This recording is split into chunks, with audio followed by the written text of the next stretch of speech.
Hello, everyone, and welcome back to the EV Geek podcast. We're your hosts, Joel and Sebastian, and today we are going to give you our top 6 EVs of 2024. So there were a lot of EVs that came out for this model year, but only these 6 made our list. So let's take a look at the EV Geek podcast's top EVs of 2024.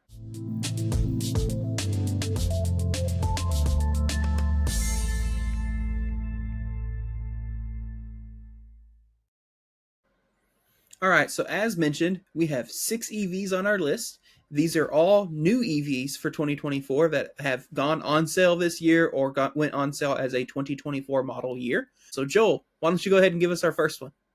All right, so my first one, let me get ready to share my screen with you. Our first one that has made our list is the Sierra EV Denali. So we contemplated or not whether this or the Silverado. Me and Sebastian kind of just figured that this one just looks sick. I mean, we're going to review one of these in a few weeks. We're so excited about it. But the way this looks, what you get for the price as compared to other trucks out there is a lot.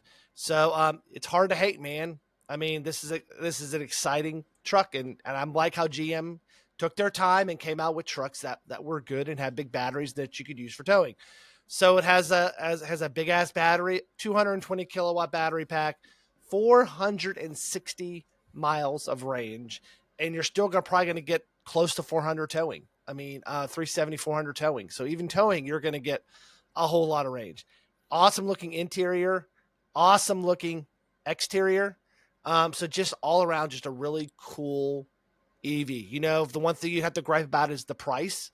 Then yeah, we have to gripe about is the price. I heard the GM app is not the best. When I've been trolling some of the the Sierra EV groups getting ready for our drive. I heard the GM app is not the best, and you could probably speak to that because you have a GM, and you have the app. So yeah, really like this EV. Interested to get your thoughts on it. Yeah, so I mean, this is the EV equivalent of there's no replacement for displacement. Yeah. 220 kilowatt hour battery pack on the max range version, 460 miles of range, which you are more optimistic than I would be for the towing range. But even if it was half, 230 miles while towing, that's more than any other EV currently on sale. Oh yeah, that's standard range. That's what the Lightning gets on the standard range pack, just unladen. So yeah, that battery, man, and like, yes, it's expensive, but it's because it has a 220 kilowatt hour battery pack. Yes. And I agree with you. You know, I like the Silverado plenty. We've driven the Silverado work truck. You've driven the RST a little bit. And I liked it plenty, but I think the Sierra looks better. I didn't mind the way the Silverado looked at all, but, you know, it kind of has the avalanche thing going on with the sail panel behind the cab and just a couple little quirks like the work trucks having the, someone said, look like Captain Gantu off Lilo and Stitch. And they're not wrong. It's an interesting design. I don't hate it. I don't mind it at all. Mm-hmm. But I just think the Sierra just really looks like a Sierra. It looks like a GM truck, you know. Has the 800 volt charger, which means it's going to charge super fast. You know, it has the Super Cruise, which GM has made some improvements on, and we've got to play around with Super Cruise a little. VTH, it's got the, looking at the screen here, you're going to get luxury with this, up to 10,500 pounds of towing. I mean, it's just, if you were going to buy a decked out truck, then buy one of these too. Like, you buy one of these too, because a top end line truck is going to cost you just as much as this one's going to cost you. That's what I was about to say was, yes, it's $100,000, but I'm looking real quick. What does a gas Denali go for? Because now I'm just curious. Yep. Stand by. We can edit out the waiting. Sorry. Oh no, we all let you talk some undersells. See if you can find it first. Da-da-da. So MSRP on a 2024 GMC Sierra 1500 Denali Ultimate is $87,000. So yeah. So it's not that much more. Nope. You're not far off. Nope. You could get the small battery Denali, small battery. That'll do 390 miles. It's like 180 kilowatt hours. Small battery. Smaller, yep. I think it's supposed to have an MSRP of 89. Yep. So it's pretty price comparable, honestly. Yep. All right, what you got for the next one, Sebastian? All right, this next one is also from GM. I chose the Equinox EV. So this Ah. was one, Joel, that you and I were both really surprised by. Yeah, I mean, I was expecting, I was kind of. expecting it to just be okay, Yep. you know, Mm-hmm. but we both really liked it when we drove it. Mm-hmm. And we really liked the interior and how it felt, and like seemed like it was put together really well. And it starts at $35,000. Mm-hmm. It currently qualifies for the tax credit, meaning it starts at $27,500 if you qualify, if you can get the tax credit. Mm-hmm. You can't. There's not another crossover at that price. There's It not. has 320 miles of range Mm-hmm. for $27,500. It has a lot of tech for that price. Yep. You know, the RS, which is what we drove, was, I think the one we drove was 44. Yep. Which even then, that's not bad. Nope. And it had Super Cruise and all-wheel drive and leather seats, heated and cool. I don't remember if it was cool. Heated seats for sure. Heated Mm-hmm. steering wheel. Like, it was nice. It was a nice car. It's a good package. Yep. Now, the only gripe on it, the only weak spot, is apparently the charging performance is questionable at times. I've read that in the groups as well. Yep. It seems that it has some weird, early Ultium stuff kind of was similar, where you would get wildly different charging performance depending on whether or not you had the air conditioning turned on, for example. And it seems to do some similar stuff like that. And it seems to have different weird charging performance versus, like, if you plug into a 150 kilowatt Electrify America stall versus a 350 kilowatt Electrify America stall, even though on paper the vehicle can only charge at up to 150 kilowatts. Mm-hmm. But it's because the Equinox EV is such a low voltage battery pack that it needs 500 amps to hit, or almost 500 amps to get that 150 kilowatt rate. Mm-hmm. And so that's like its only real gripe. But again, and we had this discussion, I don't know which order we're going to release these videos, when we talked about the BZ4X.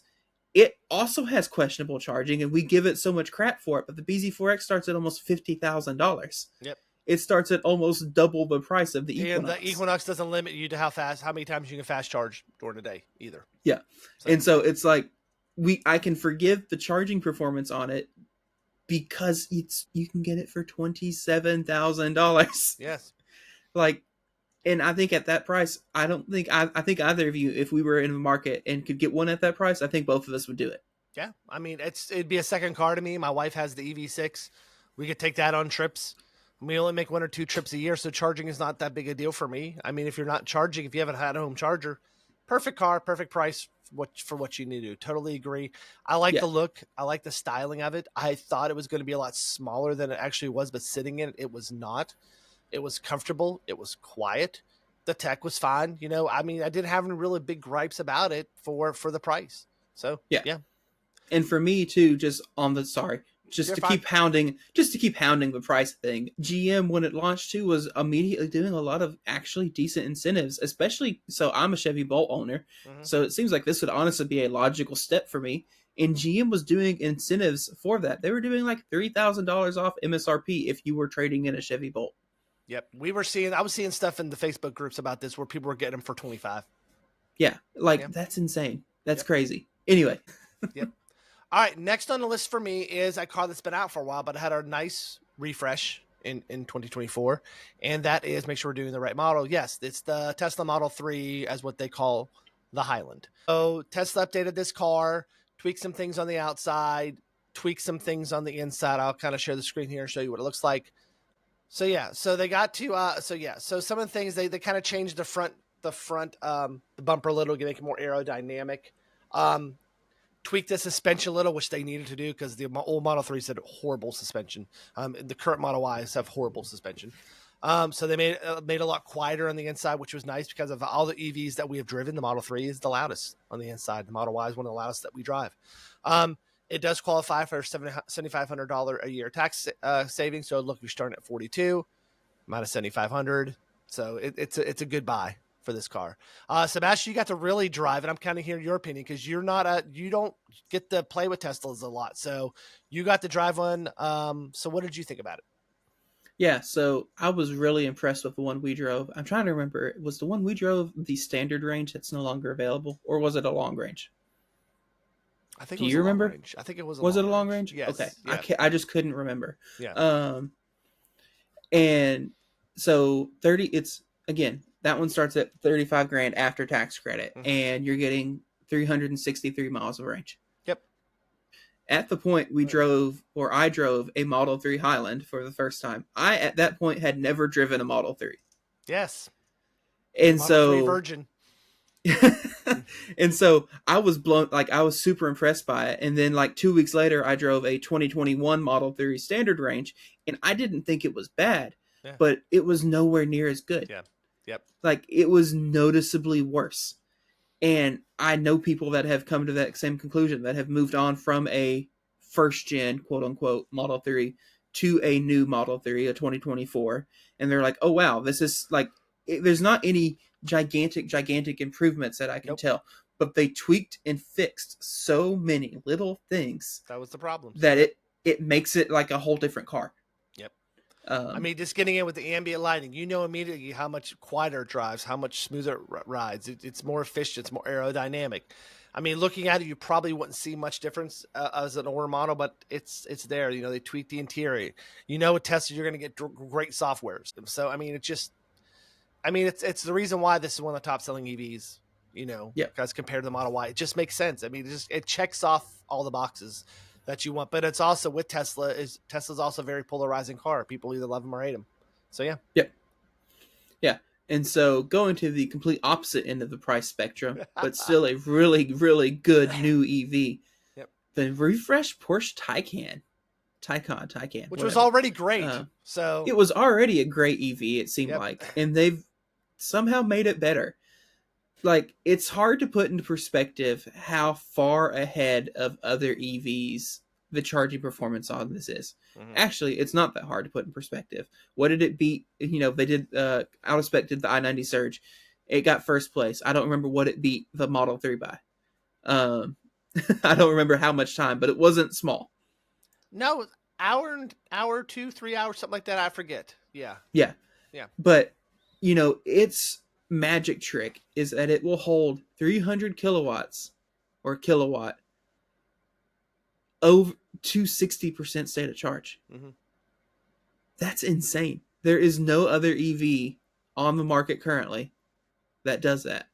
And I think the peak is like 363 or something like that. Like, it's crazy. Yep. And so, and then it does all that. They're showing off the stresses that you can put on these batteries, and everything's fine. Porsche swears up and down that they have not noticed any major degradation or anything like that. And then it's still the Taycan. So it's performs super well. It has a nice interior. It's a comfortable ride, etc. Like, it's still a Porsche. Yep. It's so good. I don't know what else to say about it. Like, it's a good car. Yeah, I mean, out of all the races we watched that Out of Spec has done, I believe there was another race they did and the Taycan finished first in. I forget which race that was, but it was another. I mean, it's just luxury. It does everything right. I mean, and what I don't understand is why hasn't this trickled down to other Stellantis?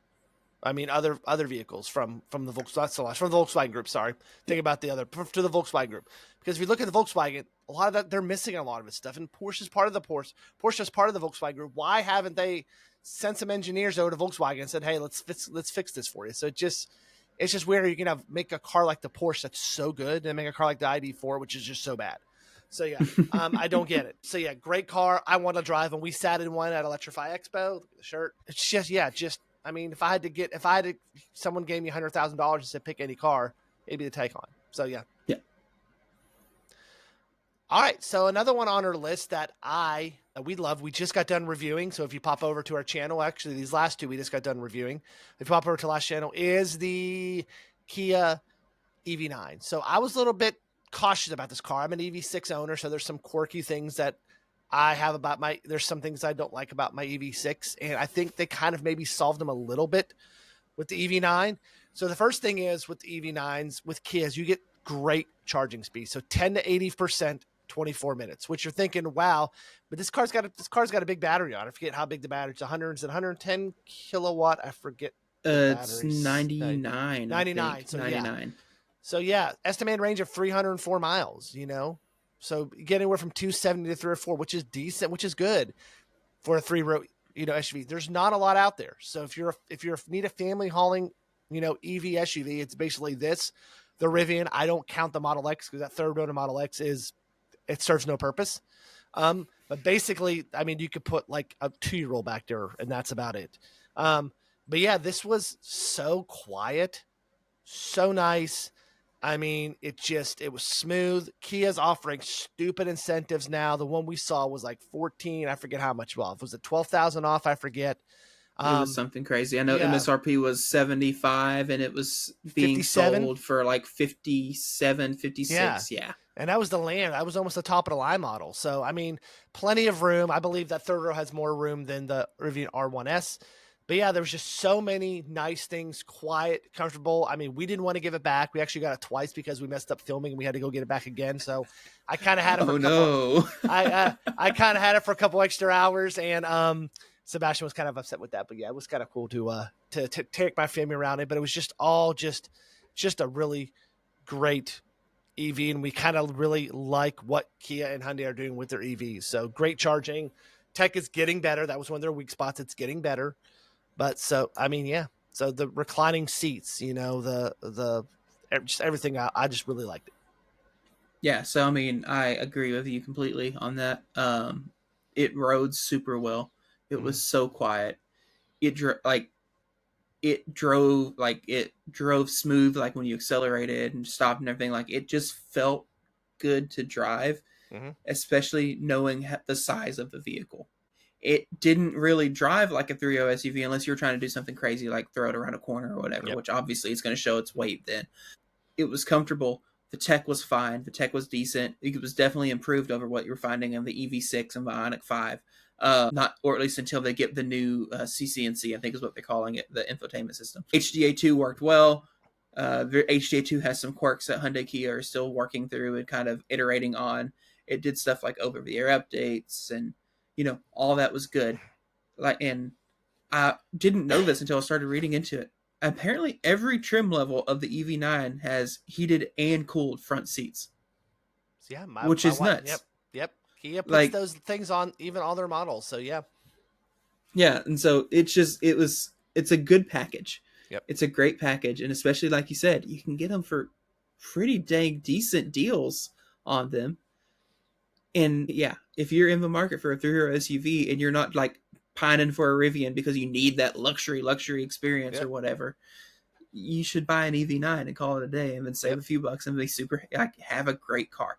Yep. And if you can't buy it, see about lease them because I'm sure they're offering some great lease deals on these as well.